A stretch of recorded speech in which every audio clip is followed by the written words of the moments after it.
बिस्मिल्लाहिर्रहमानिर्रहीम। अस्सलाम वालेकुम जी। अच्छा जी, हमारा अगला टॉपिक है सीएनएस। हमने शुरू किया था और सीएनएस में हमारा अगला टॉपिक है न्यूरल ट्यूब डिफेक्ट्स।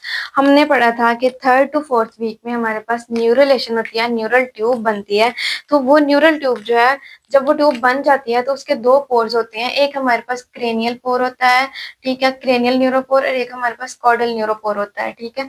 अब ये क्रेनियल और कॉर्डल न्यूरोपोर ने 4th वीक में क्लोज होना होता है, ठीक है। क्रेनियल न्यूरोपोर ने डे 25 पे, कॉर्डल न्यूरोपोर ने डे 27 पे। अगर कुछ वजूहात की वजह से इनमें से कोई एक पोर या दोनों क्लोज नहीं हो पाते तो हमारे पास जो डिफेक्ट्स आते हैं वो न्यूरो ट्यूब डिफेक्ट्स हैं, ठीक है।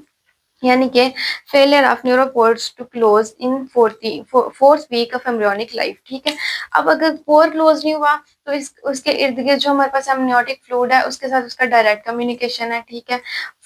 एमनियोटिक फ्लूइड में जो है ना, ये हमारे पास सीएनएस का सीएसएफ जो है ये एमनियोटिक फ्लूइड में जाएगा और फ्लूइड को बढ़ाएगा। एज अ रिजल्ट पेशेंट को क्या होगा, और पेशेंट प्रेजेंट करेगा ओलिगो हाइड्रोएमनियोस के साथ, ठीक है।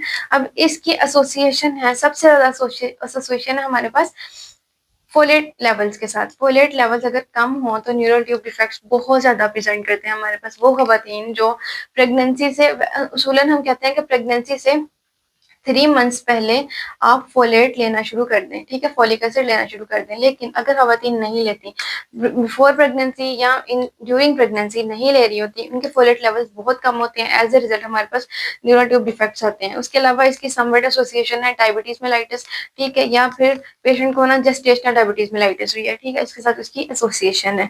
अब पेशेंट प्रेजेंट करेगी हमारे पास, उसको ओलिगोहाइड्रोएमनियोस होगा अल्ट्रासाउंड पे, ठीक है। और हम अगर मैटरनल सीरम या एमनियोटिक फ्लूइड में से सैंपल लेंगे तो उसमें अल्फा फीटोप्रोटीन जो है वो रेज्ड आएगी, ठीक है जी।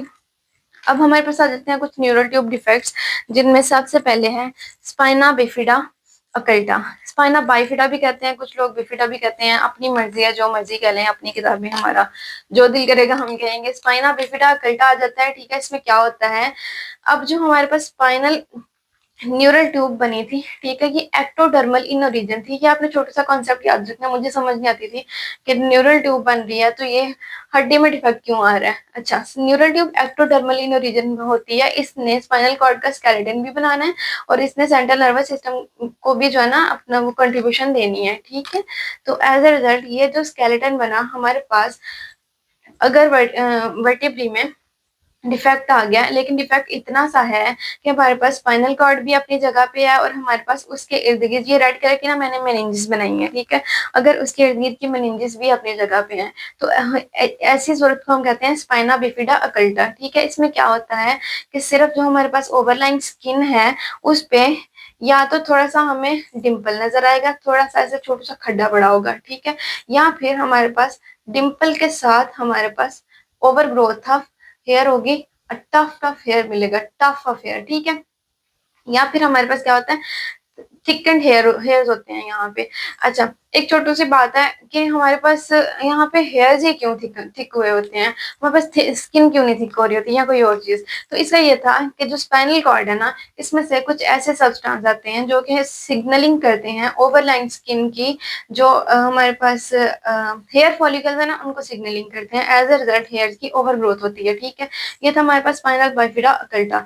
एसिम्टोमेटिक होता है, अगर सिम्टम्स हो तो उसमें क्या होता है, या तो हमारे पास डिम्पल होता है, ठीक है, ओवरलाइन स्किन का, या फिर टफ ऑफ हेयर मिलेगा, थिकन्ड हेयर्स मिलेंगे, ठीक है। उसके बाद आ जाता है हमारे पास स्पाइना बिफिडा विद मेनिंगोसील, ठीक है जी। स्पाइना बिफिडा विद मेनिंगोसील में क्या होता है हमारे पास कि जो हमारे पास स्पाइनल कॉर्ड है, ये इसमें से कॉर्ड तो अपनी जगह पे रहती है, लेकिन ये जो मेनिंजेस होती है ना, ये मेनिंजेस यहाँ से डिफेक्ट्स में से बाहर प्रोट्रूड आउट कर जाती हैं और ये ओवरलाइन स्किन के ऊपर प्रेशर डाल रही होती हैं, ठीक है। ये इस तरह से ना एक हमें एक जो है ना प्रोट्रूजन सी नजर आती है, ठीक है जी। इसको कहते हैं स्पाइना बिफिडा विद मेनिंगोसील। एक हमारे पास जो है इस तरह से एक थैला का थैला पेशेंट की बैक पे हमें एक मिलेगा, ठीक है। वो किस वजह से है, मेनिंजेस जो है वो प्रोट्रूड आउट कर गई है लेकिन स्पाइनल कॉर्ड अपनी जगह पे रही है। इसी तरह अगर हमारे पास स्पाइनल कॉर्ड भी मेनिंजेस के साथ ही प्रोट्रूड आउट कर जाए, ठीक है, स्पाइनल कॉर्ड यहाँ पे आ गई, ठीक है जी। तो इसको कहते हैं स्पाइना बिफिडा विद मेनिंगोमाइलोसील।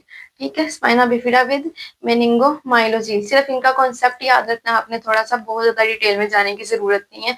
अच्छा, एक और हमारे पास कंडीशन आती है स्पाइना बिफिडा विद मेनिंगोस्काइसिस। मेनिंगोस्काइसिस में क्या होता है, ये जो ओवरलाइन स्किन है ना, या तो ये बहुत ही थिन होती है, ठीक है, या तो क्या होती है, ये बहुत ही थिन होती है, या फिर ओवरलाइन स्किन होती ही नहीं है। ऐसे ही जो हमारे पास स्पाइनल टिश्यू है, हमारे पास ऐसे ही एक्सपोज पड़ा होता है सीएनएस का टिश्यू, ठीक है, मेनिंजेस और स्पाइनल कॉर्ड एक्सपोज पड़ी होती हैं। ये मोस्ट सीवियर फॉर्म है किसकी, न्यूरो ट्यूब डिफेक्ट्स की। ठीक है, यहीं पे हम एक छोटा छोटा सा और टॉपिक डिस्कस करेंगे, एनएनकैफ का। हमारे पास हमने बहुत सुना होगा, खास तौर पे गायनी में एनएनकैफ का पेशेंट आया। एनएनकैफ का आप गाँव वाली साइड पे जाएंगे ना, तो आपको वहाँ पे मिलेगा, ये इस तरह के केसेस बहुत सारे मिलेंगे, क्योंकि वहाँ की खवातीन क्या करती हैं, हमारे पास अक्सर शहरों में आजकल बहुत ज्यादा जो है ना वो आ गया, थोड़ी सी अवेयरनेस आ गई है, खवातीन फोलिक एसिड वगैरह लेती हैं। लेकिन गांव में बहुत सारी खवातीन फोलिक एसिड नहीं लेती, कहती हैं सानू पहले ही ताकत है, सानू की जरूरत है ताकत दी दवाइयां लेने दी। तो ऐसी खवातीन फिर इस तरह प्रेजेंट करती हैं एनएनकैफ के साथ। होता क्या है कि अल्ट्रासाउंड पे हमारे पास बेबी का हेड ही नहीं होता, ठीक है, नो फोरहेड, ठीक है, नो कैलवेरियम, स्कल नहीं बनी होती, फोरहेड नहीं होता, ठीक है।